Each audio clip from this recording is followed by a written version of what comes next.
What's going on, you guys? My name's Ty Knots, and welcome to Top 5 Unknowns, 5 basement stories from Reddit.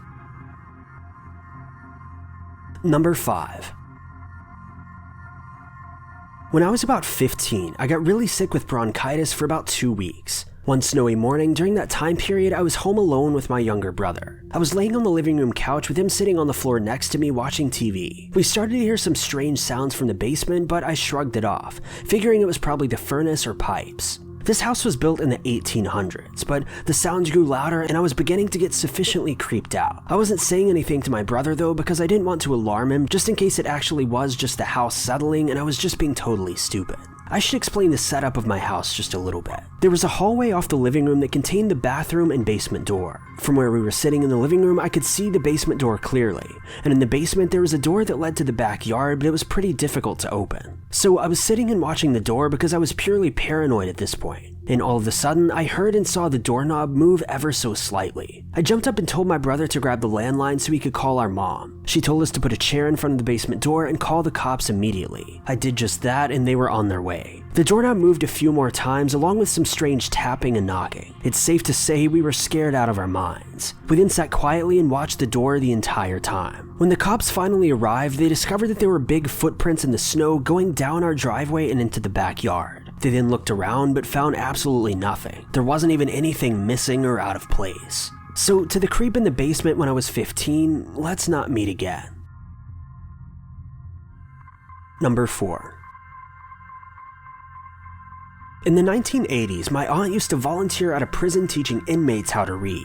She was an elementary school teacher and cared a lot about education. She did this for a long time until one of the prisoners became infatuated with her. It started out with small compliments, but he then began to tell her how in love with her he was, and how he was planning a life for them outside of prison. My aunt told the guards about all of this, and they suggested that she stop volunteering. On occasions, she would get calls from the prison and even love letters. She wouldn't accept his calls or return his letters, and simply went on ignoring him because he was behind bars and couldn't hurt her. That is, until he escaped from prison. My aunt was out of town and got a call that he had escaped.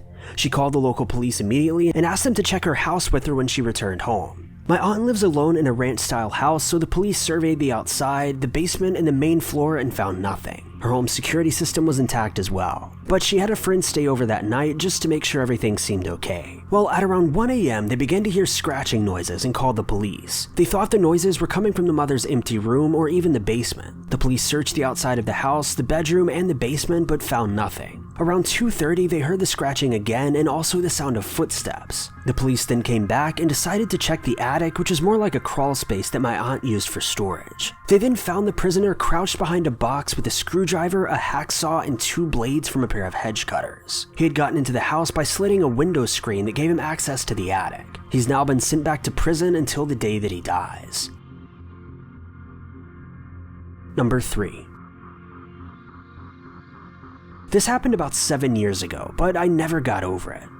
I was living in a basement suite on a relatively quiet street in a small town where nobody typically hung out at night. Being young and stupid, I often didn't bother to close any blinds, even though our windows were all at ground level. It was about midnight and I was lying on my bed in the nude, talking to my boyfriend at the time with the lights on. So basically, due to my idiocy, anyone could come inside and look at me, but I wouldn't have even been able to see them. More stupid than this was that my boyfriend and I decided to have phone sex under these conditions. When I was done on the phone and had gotten dressed, I went into my roommate's bedroom to hang out with her. Immediately after I got into her room, she and I heard someone aggressively trying to get my bedroom window open. We rushed into my room only to find them already gone. But then we heard loud footsteps running towards her bedroom instead. We then heard them trying to open her bedroom window and failing at that, running around to the other side of the house to try the bathroom window. They then came back to mine again.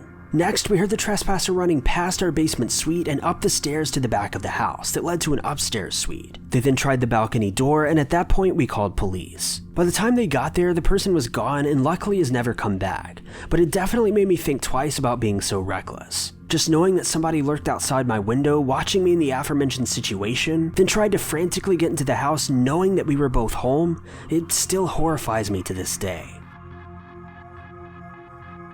Number 2. Several years ago, I lived with my boyfriend in an old house.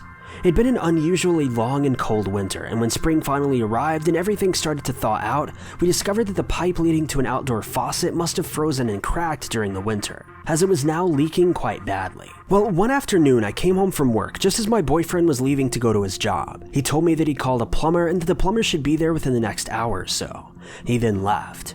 About 20 minutes later, the doorbell rang.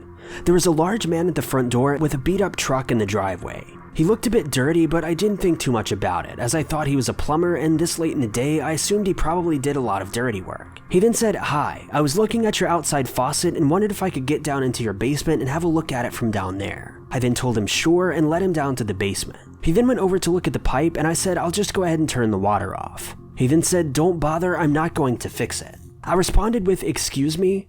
But he didn't answer and just kept looking at the pipe. He then said, "Yep, those are galvanized pipes. You need to call a plumber." I then asked, "Who are you?" starting to get a bit creeped out.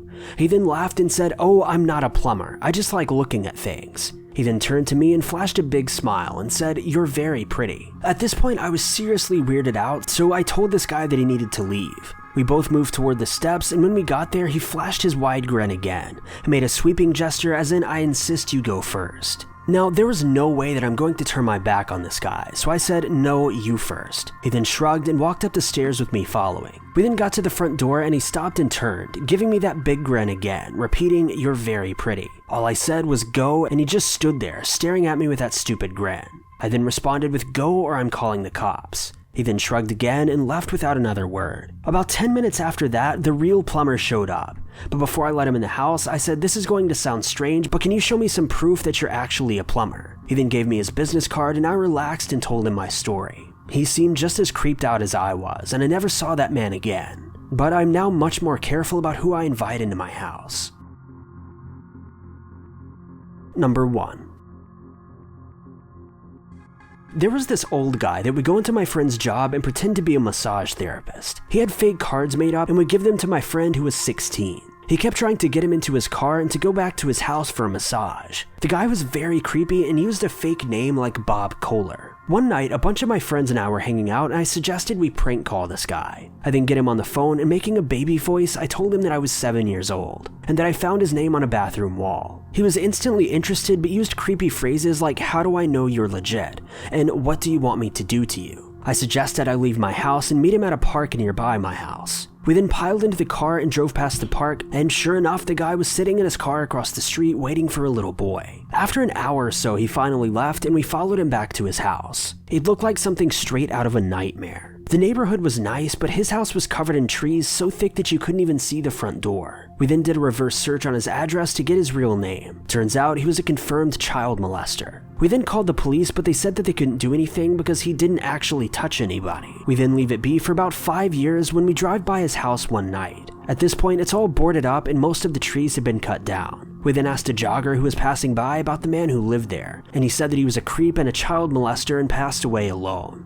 Since the house was boarded up and unoccupied anyway, we then decided to break in. We got near the steps in the backyard and found a set of hidden steps leading down. The door was locked from the outside, but we were able to unlock it and go in. In this man's basement was old photo developing equipment, according to my friend anyway. But other than that, there really wasn't anything else. We then went upstairs and continued through the house and came to a hallway, containing about 8 doors. All of the locks were on the outside, and each of these rooms was scattered with toys like army men and dress-up jewelry. We then go up to the attic, and again, it was locked from the outside. We then go in the attic and see wood planks on the floor that looked brand new. However, they weren't flush with the rest of the wall.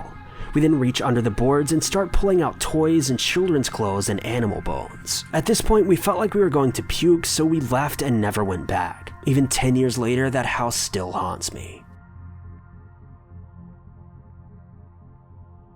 Thank you guys so much for watching. If you liked this video, be sure to click that like button. Also, don't forget to subscribe and click that notification bell to keep updated with our videos.